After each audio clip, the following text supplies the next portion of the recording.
ગોતી લ્યો, એવો કોણ છે પ્રવાસી એને તમે ગોતી લ્યો. આપણા ગુજરાતના લોકપ્રિય કલાકાર આદિત્યભાઈ ગઢવીએ એક નિવેદન આપ્યું છે અને નિવેદનમાં એમણે દેશના યુવાનોને એક સલાહ આપી છે કે આ તમે શિક્ષણ મંત્રીના રાજીનામા માંગો છો, એનાથી કઈ સોલ્યુશન આવવાનું છે. સોલ્યુશન શું?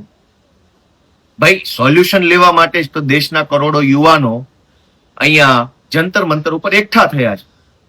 આદિત્યભાઈ, વર્ષોથી તમે ગાઓ છો કે એવો હાડનો પ્રવાસી કોણ છે જેને ગોતી લ્યો, એના ઠામને ઠેકાણા તમે પૂછી લ્યો. તો આ રહ્યા દેશના યુવાનો, એ ખલાસી બનીને આવ્યા છે. શું કામ? દેશની શિક્ષણ વ્યવસ્થાની હોડી નાવડી ડૂબવાની તૈયારીમાં છે. આમ તો દેશની લોકશાહી આખી ડૂબવાની તૈયારીમાં છે.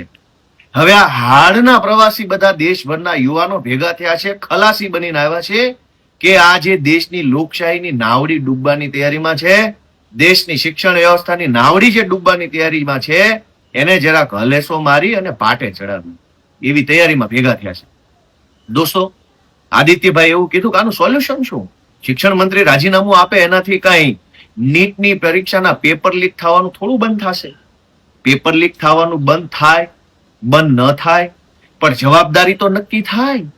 આપણી સોસાયટીની અંદર એક વખત ચોરી થાય, 2 વખત ચોરી થાય, 4 વખત ચોરી થાય, પછી કોઈ તો સોસાયટીના ચોકીદારને પૂછશે ને કે બાપા, કાકા, ભાઈ, તમને ચોકીદાર તરીકેનો પગાર આપીએ છીએ, આ ગેટ ઉપર બેસાડ્યા છે, નાઇટ શિફ્ટમાં તમને જવાબદારી સોંપી છે સોસાયટીની ચોકી કરવાની, તો કેમ ચોરીઓ થાય છે વારંવાર?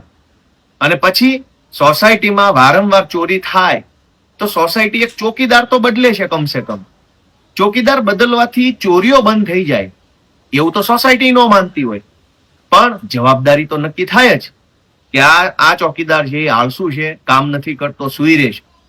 એમ દેશની પરીક્ષા વ્યવસ્થામાં ચોરી થાય તો ચોકીદાર બદલવાની વાત કરવી પણ ગુનો છે. આદિત્યભાઈના ભજનો, ગીતો બધું બહુ મેં સાંભળ્યું છે, બહુ સરસ ગાય છે, ગાવા બાબતે તો કોઈ શંકા નથી, અમે પણ એના ચાહક છીએ.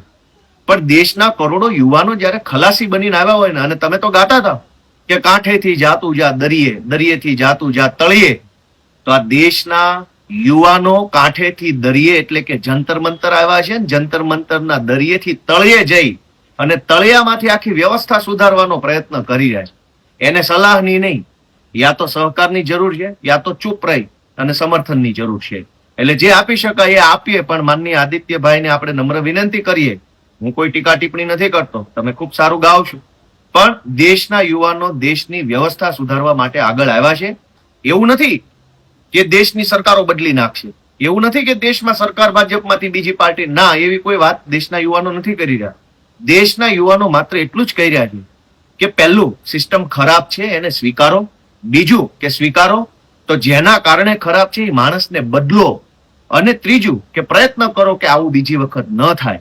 એટલે આ દેશના યુવાનોની માંગણીની સાથે અમે તો ઉભા છીએ, બધાય ઉભા રહે, આખું ગુજરાત ઉભું રહે એવી મારી લાગણી છે.